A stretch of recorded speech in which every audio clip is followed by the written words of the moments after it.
बच्चों, कैसे हैं आप सब। उम्मीद करती हूँ आप लोग अच्छे होंगे। आज हम लोग 7th क्लास की ज्योग्राफी का पहला चैप्टर इन्वायरमेंट पढ़ने वाले हैं। इसको हिंदी मीडियम में भी अपलोड किया जा चुका है। अगर आप हिंदी मीडियम के स्टूडेंट हैं तो आप वहाँ से भी देख सकते हैं। तो मैं बताऊँगी आपको कि हम इस वीडियो में क्या करेंगे। तो सबसे पहले इस वीडियो को हम समराइज़ करेंगे, उसके बाद जो इसके इंपॉर्टेंट पॉइंट्स हैं उनको डिस्कस करने के बाद क्वेश्चन आंसर्स को डिस्कस करेंगे। मैं आंसर आपको लिख के दिखाऊँगी ताकि अगर आप अपनी नोटबुक में लिखना चाहें तो यहाँ से लिख सकते हैं, समझ लें और उसके बाद साथ के साथ लर्न करते चलें। तो आपका पहला चैप्टर है इन्वायरमेंट। ये पूरा चैप्टर एक ही शब्द के ऊपर है जिसका नाम है इन्वायरमेंट। पता है, ये एक शब्द दिखने में बहुत छोटा सा है लेकिन ये अपने अंदर पूरी एक दुनिया लिए हुए है ना। इन्वायरमेंट कहते किसे हैं? हमारे आसपास का जो भी वातावरण है, जो भी है पर्यावरण है ना, उसको हम क्या कहते हैं? इन्वायरमेंट यानी पर्यावरण कहते हैं। ये कुछ भी हो सकता है, जैसे पेड़ पौधे, बिल्डिंग्स, हॉस्पिटल्स, स्कूल, ये सब हमारे पर्यावरण के अंदर आता है। ठीक है। अब देखिए, यहाँ आपको एक कहानी बताई गई कि रवि गर्मियों की छुट्टियों के बाद लंबी छुट्टियों पर जब स्कूल वापस आया तो उसने क्या देखा कि स्कूल के बराबर वाला जो प्लेग्राउंड है वो पूरी तरह से ख़त्म हो चुका है। वहाँ पे बिल्डिंग्स बन रही है फ्लैट वाली, है ना। उसको ये देखकर आंखों में आंसू आ गए। उसका रीज़न ये था क्योंकि वो वहाँ खेलने जाता था। वहाँ बहुत सारी घास थी, सॉफ्ट सॉफ्ट फूल थे। जब फूल होंगे तो बटरफ्लाइज भी आती थी वहाँ पे, है ना। तो उसने अब अपनी ये फीलिंग्स जाके अपने क्लासमेट्स को शेयर की कि अब हमारा जो स्कूल के बराबर वाला ग्राउंड है वो ख़त्म हो चुका है। अब हमें खेलने के लिए इस तरह से कोई भी ग्राउंड नहीं मिलने वाला है। तो उसके बाद उसने अपने टीचर से पूछा कि मैम ये बताइए कि ये इन्वायरमेंट क्या होता है और ये कैसे चेंज होता है। तो टीचर ने बताया कि हमारे आसपास की जो भी चीज़ें हैं वो सब इन्वायरमेंट के अंदर आता है। तो रवि ने कहा इसका मतलब ma'am school, building, chair, table, जो भी चीज़ें हैं, कूड़ा, हमारे फ्रेंड्स, सब कुछ इन्वायरमेंट के अंदर आता है। तो मैम ने कहा यस बेटा, एवरीथिंग, है ना। लेकिन इसके अलावा कुछ और चीज़ें भी हैं जो एनवायरनमेंट के अंदर आती हैं, जैसे कि आपके पेड़ पौधे, पहाड़, नदियाँ, जानवर और इनफैक्ट खुद इंसान भी हमारे किस में एनवायरनमेंट में आते हैं। तो फिर मैम उसको ये सारी कहानी चलती रहती है, इसको आप लोग अच्छे से पढ़ लेंगे, इसमें कोई बहुत बड़ी चीज़ नहीं है। यहाँ से आपका मेन चैप्टर स्टार्ट होता है जब मैडम बताती हैं कि कंपोनेंट्स ऑफ इन्वायरमेंट क्या हैं। तो मेन 2 कंपोनेंट्स होते हैं, एक होता है ह्यूमन मेड, दूसरा होता है नेचुरल। ये ह्यूमन जो है वो खुद एक पूरा अपने अंदर दुनिया लिए हुए है, इसको हम अलग रखते हैं, ये थर्ड कंपोनेंट नहीं है। इसके मेनली 2 ही कंपोनेंट होते हैं, एक होता है आपका नेचुरल और दूसरा होता है मैन मेड, ठीक है, या ह्यूमन मेड। नेचुरल का मतलब क्या होता है बेटा? नेचुरल का मतलब वो चीज़ जो हमें गॉड गिफ्टेड है, भगवान की तरफ से तोहफे में दी गई है ना, या अल्लाह पाक की तरफ से हमें दी गई है। तो इसको हम लोग क्या कहते हैं? नेचुरली कहते हैं। यानी कि जैसा आप यहाँ देख सकते हैं पानी, क्या पानी हम में से किसी ने बनाया? नहीं। किसने बनाया? गॉड ने। हवा हम में से कोई बना पाता है? नहीं, है ना। अगर ऐसा होता तो आज ऑक्सीजन की कितनी कमी थी, हम खुद बना लेते, पर ये पॉसिबल नहीं है। कुछ केमिकल रिएक्शन की वजह से हम कर सकते हैं, लेकिन आप कहें कि जितनी मात्रा में हमारे एटमॉस्फेयर में मौजूद है हम उतनी बना सकते हैं, तो ये पॉसिबल नहीं है। इसके अलावा ज़मीन, क्या ज़मीन हमने और आपने बनाई है? नहीं, ये भी गॉड गिफ्टेड है। इसके अलावा आपकी बायोस्फीयर, जहाँ पे हर चीज़ ज़िंदा रहती है, हवा, पानी सब मिलते हैं, वो भी किसने बनाया है? गॉड ने ही बनाया है। अब हम बात करते हैं ह्यूमन मेड की। तो ह्यूमन मेड जैसा कि आपको नाम से ही क्लियर होता है, ह्यूमन माने इंसान, मेड माने बनाया हुआ। तो इंसान के द्वारा बनाई हुई चीज़ें क्या हैं? जैसे buildings, parks, bridge, road, monuments और इंडस्ट्रीज़, ये किसने बनाई है? इंसान ने बनाई है ना। ये अलग बात है, इंसान को दिमाग अल्लाह पाक ने ही दिया, भगवान ने ही दिया, और उसको क्रिएटिव भी उसने ही बनाया, लेकिन उसका यूज़ तो हमने खुद किया ना। तो इस तरह से 2 प्रकार के आपके होते हैं। अब हम बात करते हैं ह्यूमन। तो ह्यूमन क्या हो सकता है? एक इंसान, इंडिविजुअल भी हो सकता है ना, फैमिली भी हो सकती है, कम्युनिटी हो सकती है, फिर रिलीजन के अकॉर्डिंग भी हो सकता है, फिर एजुकेशन के अकॉर्डिंग हो सकता है, फिर इकोनॉमिक के अकॉर्डिंग, और फिर पॉलिटिकल सिचुएशन के अकॉर्डिंग, है ना। इंसान की इतनी तरह से किस्में, यानी एक अकेला इंसान भी सर्वाइव कर सकता है। कभी कदार आपको फैमिली में मिलेंगे, कुछ लोग कम्युनिटी के अकॉर्डिंग डिवाइड हो जाते हैं, कुछ रिलीजन के अकॉर्डिंग हम लोग कर लेते हैं, कुछ एजुकेशन के अकॉर्डिंग हम डिवाइड कर लेते हैं कि भाई ये डॉक्टर्स है, इनका ग्रुप अलग हो गया, ये टीचर्स हैं, इनका ग्रुप अलग हो गया, है ना। इसी तरह से कुछ इकोनॉमिक के अकॉर्डिंग भी होता है, ठीक, और इसके अलावा पॉलिटिकल सिचुएशन के अकॉर्डिंग भी हम इसे डिवाइड कर सकते हैं। फिर उसके बाद ये आपको बताते हैं कि इन्वायरमेंट है क्या। तो यहाँ बताते हैं कि you understand that the people place, people, things and nature that surrounding any living organism is called environment. यानी जो भी जानदार चीज़ें हमारे इर्द गिर्द मौजूद हैं वो इन्वायरमेंट कहलाती है। अच्छा, अब इन्वायरमेंट जो है वो दो प्रकार का होता है, बायोटिक और अबायोटिक। ठीक है, बायोटिक किसे कहा जाता है? बायोटिक कहा जाता है जो जानदार है। देखिए यहाँ पे हम बात कर रहे हैं आपकी नेचुरल इन्वायरमेंट की। ठीक है, तो नेचुरल इन्वायरमेंट में भी दो तरह के होते हैं, एक होता है आपका बायोटिक, दूसरा होता है अबायोटिक। बायोटिक किसे कहा जाता है? जिसमें जान हो, जैसे पेड़ पौधे जानवर। और अबायोटिक किसे कहा जाता है? जिसमें जान ना हो। दोनों में गॉड गिफ्टेड होते हैं, लेकिन एक बड़े होते हैं, मरते हैं, और एक हमेशा एज इट इज़ रहते हैं। ठीक है, तो इस तरह से आप लोग कर लेंगे। यहाँ आपको बताया भी गया है कि देखिए जो आपके ह्यूमन में नेचुरल ह्यूमन मेड होते हैं, उसके बाद बताते हैं कि वो नेचुरल इन्वायरमेंट जो मतलब नेचुरल इन्वायरमेंट में बायोटिक और अबायोटिक दोनों आते हैं। और यहाँ आपको डिफरेंस बता दिया गया अबायोटिक और बायोटिक में। उसके बाद अब आपको यहाँ पे बताते हैं नेचुरल इन्वायरमेंट क्या है। और तो नेचुरल इन्वायरमेंट किसे कहा जाता है? वो इन्वायरमेंट जो हमें गॉड गिफ्टेड है। तो इसमें सबसे पहले लिथोस्फीयर आता है। लिथोस्फीयर का मतलब होता है आपका ज़मीन का हिस्सा। ठीक है, जिसमें आपके माउंटेन, लैंडफॉर्म और आपके प्लेन्स, वैलीज़, ये सारी चीज़ें आती हैं। यानी कि आपका पहाड़, ज़मीन, प्लेन हिस्सा है ना, पठार, ये सारी चीज़ें इसके अंदर आती हैं। ठीक, और इसके आसपास जो है कंटिनेंट्स भी होते हैं, यानी महाद्वीप वगैरह होते हैं, जो कि ओशंस में फ्लोर करते रहते हैं। इसके अलावा यहाँ आपको ये बता दिया गया है कि लिथोस्फीयर में हम लोग अपनी ज़रूरत की चीज़ों का भी इस्तेमाल करते हैं। जैसे कि हम लोग खेती बाड़ी करते हैं, या जंगल बनाते हैं, वन लगाते हैं, पेड़ पौधे लगाते हैं, फैक्ट्रीज़ बनाते हैं, स्कूल, बिल्डिंग्स, ये सारी चीज़ें बनाते हैं। तो किस पे बनाते हैं? हम ज़मीन पर ही तो बनाते हैं। ठीक है ना। फिर यहाँ आपको देखिए एक चार्ट के थ्रू समझाने की कोशिश की गई है। हाइड्रोस्फीयर कहा जाता है पानी वाले हिस्से को, जो पानी से रिलेटेड है।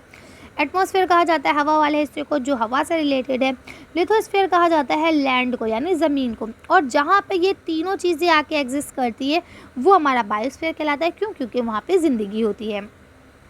ठीक है, तो यहाँ पे अब आपको देखिए ये हाइड्रोस्फीयर के बारे में बता दिया गया है कि वो डोमेन जहाँ पे पानी होता है वो हाइड्रोस्फीयर कहलाता है, जिसके अंदर आपकी अलग अलग वाटर बॉडीज़ आती हैं, जैसे river, lake, seas, ocean, etcetera. ठीक है, इसके अलावा अगर हम एटमॉस्फेयर की बात करें तो हमारी पृथ्वी पर एक पतली सी लेयर है हवा की, जो हर वक्त पृथ्वी के ऊपर रहती है। उसको हम लोग एटमॉस्फेयर कहते हैं, है ना।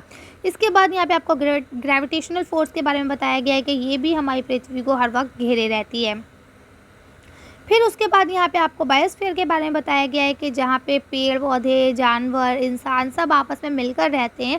ये एक बिल्कुल पतला नैरो जोन होता है अर्थ का, जहाँ पे ज़मीन, पानी, हवा, सब चीज़ें हैं, इंटरैक्ट होती हैं। ठीक है, उसको हम लोग क्या कहते हैं? आपका बायोस्फीयर कहते हैं। तो आप इसे कर सकते हैं। अब देखिए इसके बाद यहाँ नेक्स्ट आपसे पूछा गया है कि व्हाट इज़ इकोसिस्टम। इकोसिस्टम क्या है? तो यहाँ पे देखिए एक छोटी सी डेफिनेशन आपको दे दी गई है। इसके अकॉर्डिंग अगर हम बात करें तो सारे फैक्टर्स जो भी हैं आपके, इंसान, जानवर, सब आपस में जब मिलकर एक दूसरे के साथ संबंध करते हैं, है ना, पारस्परिक क्रियाएँ करते हैं, इसको ही हम इकोसिस्टम कहते हैं। कैसे? मैं आपको बहुत सरल भाषा में समझाती हूँ। देखिए ये ज़मीन है, ज़मीन के ऊपर एक पेड़ होगा। ठीक है, इस पेड़ से जो पत्तियाँ निकली वो किसी जानवर ने खाई, या इस पेड़ से कोई फल या सब्जियाँ निकली वो इंसानों ने खाई। ठीक है सॉरी। फिर क्या होता है?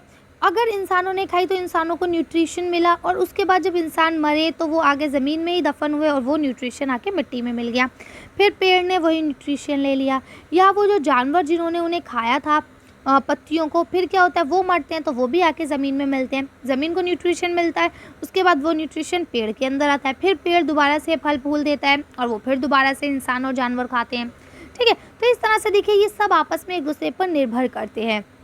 ये एक साइकिल बन जाती है, और यही साइकिल आपकी इकोसिस्टम कहलाती है। तो यहाँ तक आप इसे कर सकते हैं, जैसा कि आप यहाँ देख पा रहे हैं कि कैसे सब एक दूसरे पे डिपेंड करते हैं। अब हम बात करते हैं ह्यूमन इन्वायरमेंट की। तो ह्यूमन इन्वायरमेंट का मतलब होता है बेटा जो मानव निर्मित हो। ठीक है, तो आप बता सकते हैं कि इंसान अपनी आवश्यकताओं के अनुसार, जैसे जैसे उसकी ज़रूरतें होती है, जैसे जैसे उसकी आवश्यकताएँ होती हैं, उनको फुलफ़िल करने के लिए, यानी उनको पूरा करने के लिए क्या करता है? नए नए काम करता है ना, नई नई चीज़ों का इन्वेंशन करता है। भाई अब मुझे खाना खाना है, भूख लगी है, तो हम क्या करेंगे? खाना बनाएंगे। अब खाना बनाने के लिए ऐसी तो हवा में तो खाना बनेगा नहीं, हम कुछ मार्केट से लाएंगे, कुछ वेजिटेबल्स लाएंगे, कुछ पल्सीज लाएंगे, दालें लाएंगे, कुछ फ्रूट्स लाएंगे, वही सब चीज़ें तो खाएंगे। अब वो हमें कहाँ से मिली? उसके लिए किसान ने खेती की होगी, फार्मर ने अब क्रॉप्स करे होंगे, है ना। तो क्या मतलब है कि हर चीज़ इंसान अपनी ज़रूरत के हिसाब से चेंजेस करता रहता है। अब जैसे नदी है, नदी सिंपल से चल रही है, लेकिन इंसान क्या करता है, उसमें डैम बना लेता है ताकि वो अपने खेतों को आसानी से पानी दे सके, है ना। मुझे एक जगह से दूसरी जगह जाना है, पहले पैदल जाया जाता था, अब हमने नए नए ट्रांसपोर्टेशन बना लिए भाई, कार, हवाई जहाज़, ट्रेन, कितनी चीज़ें हो गई हैं, है ना। तो क्या मतलब है कि इंसान अपनी आवश्यकताओं को पूरा करने के लिए पर्यावरण के साथ छेड़छाड़ करता रहता है, चेंजेस करता रहता है। कभी वो चेंजेस अच्छी साबित होती हैं तो कभी बहुत ज़्यादा हानिकारक हो जाती है। तो इस तरह से ये आपका चैप्टर कंप्लीट होता है। हमने चैप्टर को डिस्कस कर लिया है, इसके साथ साथ हमने जो भी इंपॉर्टेंट पॉइंट्स थे उनको भी आपको बता दिया है। अब अगर कोई कन्फ्यूजन होती है तो आप लोग मुझे कमेंट करके पूछ सकते हैं, मैं ज़रूर आपको जवाब दूंगी। इसके साथ अब आपके क्वेश्चन आंसर्स आते हैं। तो देखिए यहाँ तक पहले आपके 7 क्वेश्चन दिए गए हैं, उसके बाद आपको टिक मार्क दिए गए हैं, उसके बाद आपकी मैचिंग है और उसके बाद आपकी यहाँ पे गिव रीज़न वाली एक्टिविटी। इसके अलावा यहाँ पे जो आपको एक्टिविटी दी गई है, ये अगर आपके टीचर्स करने को कहते हैं तो आप करेंगे, अदरवाइज़ आप इसे स्किप कर सकते हैं। अब ये जो बाकी आपके 4 क्वेश्चन हैं ऊपर से लेके नीचे तक, इन चारों को मैं आपको आंसर्स के साथ दिखाती हूँ ताकि आपको अच्छे से समझ में भी आए, और अगर आप आंसर नोट डाउन करना चाहें तो आप कर सकते हैं। चलिए इसको देख के वीडियो को फिनिश करते हैं। देखिए यहाँ आपका पहला क्वेश्चन लिखा है, what is an ecosystem. Ecosystem क्या है, या आप उससे क्या समझते हैं, एक्सप्लेन इकोसिस्टम, है ना, what do you know by ecosystem, कुछ भी इस तरह से क्वेश्चन आ सकता है। तो आपको आंसर सिंपल एक ही देना है कि an ecosystem is a community in a given area where living organism interact which each other and their immediate surrounding including non living.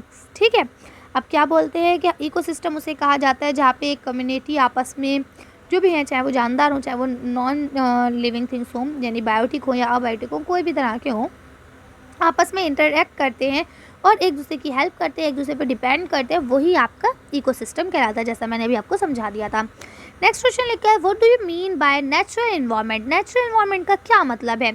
तो आप बता सकते हैं कि नेचुरल इन्वायरमेंट उसे कहा जाता है जो नेचुरली कंप्राइज है, यानी कि जो अल्लाह की तरफ से दिया गया है, जैसे कि ज़मीन, पानी, हवा, पेड़ पौधे, जानवर, है ना, ये नेचुरल इन्वायरमेंट कहलाता है। क्या आप जानवर बना सकते हैं, क्या आप पेड़ पौधे बना सकते हैं, नहीं। हम उनको बीज डाल के उसमें सिंचाई ज़रूर कर सकते हैं, लेकिन फिर भी वो भगवान या अल्लाह पे डिपेंड करता है कि वो पेड़ बनेगा या सूख जाएगा। ठीक है, तो इस तरह से ये आपको नेचुरल इन्वायरमेंट हो गया। अब नेक्स्ट क्वेश्चन आपको लिखा है, which are the major components of the environment. Environment के मेजर कंपोनेंट्स क्या क्या हैं। तो आप बता सकते हैं कि इसके मेन जो हैं वो 3 मेजर कंपोनेंट्स हैं। वैसे तो 2 ही होते हैं, जैसा मैंने आपको बताया, नेचुरल इन्वायरमेंट और दूसरा ह्यूमन मेड इन्वायरमेंट। ठीक है, इसके अलावा मैन मेड जो इन्वायरमेंट है वो खुद भी इंसान का हो सकता है, ठीक है ना, क्योंकि इंसान खुद, मैंने बताया ना अभी आपको, ह्यूमन मेड जो इन्वायरमेंट है वो बनाया किसने, ह्यूमन नहीं बनाया है। ठीक है, अगला क्वेश्चन लिखा है, give 4 examples of human made environment. अब आपको 4 एग्जाम्पल्स देने हैं इंसानों के द्वारा बनाए गए इन्वायरमेंट के। तो चलिए इसका आंसर देखते हैं। देखिए आप इसके अंदर कुछ भी लिख सकते हैं, vehicles, building, road, park, school, hospitals, garden, कुछ भी जो भी इंसान के द्वारा, फ्लाईओवर, ब्रिज, है ना, कुछ भी लिख सकते हैं, मेट्रो, ये सारी चीज़ें जो भी इंसान के द्वारा बनाई गई वो ह्यूमन मेड है। इसके अलावा हम यहाँ बोलते हैं, व्हाट इज़ लिथोस्फीयर। लिथोस्फीयर क्या है, ये आप इससे क्या समझते हैं। तो आप जानते हैं लिथोस्फीयर किसे कहा जाता है, मिट्टी को, है ना। तो यहाँ बता देंगे कि जो ज़मीन की ऊपरी परत है उसको हम लोग लिथोस्फीयर कहते हैं। ठीक है, जिससे जो किससे बनी होती है, आपकी रॉक, पत्थरों से, मिनरल से, खनिज से, है ना, इन सब चीज़ों से बनी होती है और उसके ऊपर एक पतली सी लेयर मिट्टी की होती है, ये आपकी लिथोस्फीयर कहलाती है। उसके बाद बोलते हैं, which are the 2 major components of biotic environment. अब देखिए यहाँ बायोटिक यानी जीवित, तो जीवित के 2 मेजर कंपोनेंट्स क्या है, प्लांट्स एंड एनिमल्स। अगर यहाँ अबायोटिक पूछा जाता तो आप क्या बताएंगे, लैंड, एयर, ठीक है, वाटर। अगर यहाँ पे नॉन लिविंग अबायोटिक पूछा जाता, क्यों, देखिए दोनों तरह से क्वेश्चन आ सकता है। अब यहाँ ये क्वेश्चन लिखा हो सकता है एग्जाम में अबायोटिक दे दिया जाए, तो आप कंफ्यूज ना हो, इसलिए मैं आपको बता देती हूँ। बायोटिक मतलब जानदार चीज़ें, तो पेड़ पौधे और जानदार ये अल्लाह की तरफ से हमें मिले हैं और दोनों जानदार हैं। लेकिन अबायोटिक का मतलब ये होता है वो चीज़ें जो बेजान है लेकिन दी अल्लाह मियाँ नहीं है हमें, तो उसके लिए हम मिट्टी, पानी, हवा, इन सबको कह सकते हैं। ठीक है, आगे बढ़ते हैं तो देखिए यहाँ लिखा है व्हाट इज़ बायोस्फीयर। बायोस्फीयर से आप क्या समझते हैं, तो आप सब जानते हैं कि बायोस्फीयर एक नैरो जोन है अर्थ का, जहाँ पे ज़मीन, पानी, हवा सब आपस में इंटरेक्ट करते हैं और जो ज़िंदगी को सपोर्ट करता है, यानी कि वहीं पे जीवन है, अदरवाइज़ जीवन नहीं हो। अगर भाई आप बताइए, अगर आपके जहाँ आप रह रहे हैं वहाँ से ऑक्सीजन को हटा दिया जाए तो क्या आप ज़िंदा रह पाएंगे? या जहाँ आप रह रहे हैं वहाँ से आपके पैरों के नीचे से ज़मीन को खिसका दिया जाए तो क्या आप ज़िंदा रह पाएंगे? नहीं रह पाएंगे, है ना। या आपको पानी ना दिया जाए तो क्या आप ज़िंदा रह पाएंगे? नहीं रह पाएंगे। तो यही सारी चीज़ें जो है ये आपकी इसमें आती है। तो तीनों चीज़ें जहाँ पे एक दूसरे को इंटरेक्ट करती हैं वो आपका बायोस्फीयर कहलाता है। कर लेंगे आसानी से। चलिए आगे बढ़ते हैं। तो यहाँ अब आपको टिक मार्क दिया गया है। तो पहला क्वेश्चन है which is not a natural ecosystem, यानी वो जो नेचुरल इकोसिस्टम नहीं है। तो देखिए डेजर्ट, डेजर्ट माने रेगिस्तान, तो रेगिस्तान तो नेचुरल सिस्टम है। फॉरेस्ट भी नेचुरल है, लेकिन एक्वेरियम ये आपका मानव निर्मित है, यानी इंसानों के द्वारा बनाया गया। तो यही आपका सही ऑप्शन होगा। नेक्स्ट क्या है which is not a component of human environment, यानी वो जो ह्यूमन इन्वायरमेंट का हिस्सा नहीं है। तो ह्यूमन देखिए कम्युनिटी इंसानों ने बनाई है, रिलीजन भी इंसानों ने बनाया है, लेकिन ज़मीन को अल्लाह पाक ने बनाया। तो इसका सही आंसर लैंड हो जाएगा। नेक्स्ट लिखा है which is a human made environment. अब इनमें से कौन सा इन्वायरमेंट ह्यूमन मेड है? तो चलिए इसका आंसर भी पढ़ते हैं। बताइए माउंटेन है, सी है या रोड है? तो देखिए ह्यूमन ने क्या बनाया है? ह्यूमन ने रोड्स बनाए हैं, है ना। ये पहाड़ और समुद्र जो है ये हमें गॉड गिफ्टेड है। उसके बाद नेक्स्ट आपका लिखा है which is threat to environment. कौन सी चीज़ इन्वायरमेंट के लिए ख़तरा है? थ्रेट माने ख़तरा है। तो देखिए ग्रोइंग प्लांट, अगर पेड़ों का बढ़ना ख़तरा है? नहीं, पेड़ बढ़ेंगे तो उससे हमें ऑक्सीजन मिलेगी, वातावरण अच्छा होगा, हमारा जो लाइफ लाइन है वो लंबी होगी, है ना। पहले ज़माने में लोग जब पूरी तरह से प्रकृति पर ही निर्भर करते थे तो उनकी ज़िंदगी कितनी लंबी लंबी होती है, कितनी लॉन्ग लाइफ वो जीते थे, है ना। लेकिन जब से ये हमने मानव निर्मित प्रकृति के ऊपर मतलब मानव निर्मित चीज़ों पे डिपेंड होने लगे हैं, आर्टिफिशियल चीज़ें यूज़ करने लगे, तब से हमारी लाइफ लाइन जो है वो बहुत शॉर्ट हो गई है ना। एज कितनी कम हो गई है, एज लिमिट। ग्रोइंग पॉपुलेशन ये बहुत बड़ा ख़तरा है, क्योंकि जैसे जैसे पॉपुलेशन बढ़ेगी हर चीज़ बढ़ेगी, मांगी जाएगी, डिमांड्स बढ़ेंगी, डिमांड बढ़ेगी तो उसके लिए हमें ज़्यादा से ज़्यादा पेड़ों को काटना पड़ेगा, ठीक है। तो इसके बाद क्या होगा? वीरानी होगी, बंजर छा जाएगा। तो इसलिए ये सबसे ज़्यादा ख़तरा है। तो यही आपका आंसर सही है, क्योंकि अगर हम फसल को बढ़ाते हैं, ग्रोइंग क्रॉप्स करते हैं तो वो ख़तरा नहीं है, ठीक है। अब यहाँ देखिए आपको नेक्स्ट क्वेश्चन लिखा है मैचिंग का। तो अब ये जो मैचिंग है इसमें देखिए आपका बायोस्फीयर किसे कहा जाता है, एटमॉस्फेयर किसे कहा जाता है, हाइड्रोस्फीयर किसे कहा जाता है और इन्वायरमेंट किसे कहा जाता है, ठीक है। अब ये आपको ये कंफ्यूज करने के लिए क्वेश्चन तो 4 दिए हैं, लेकिन आंसर आपको 6 दे दिए गए हैं। तो आप कंफ्यूज नहीं होंगे, जो सही आंसर है आप सीधा सीधा उसको मिलाएंगे। बायोस्फीयर किसे कहा जाता है? तो बायोस्फीयर एक नैरो जोन है जहाँ पे ज़मीन, पानी और हवा आपस में इंटरेक्ट करती है, ठीक है। एटमॉस्फेयर किसे कहा जाता है? तो एटमॉस्फेयर जो है वो देखिए ये पहले से रब कर देती हूँ क्योंकि इसमें एक एक्स्ट्रा लाइन बनी हुई थी, ठीक है। हाँ, तो अब बात करते हैं एटमॉस्फेयर की।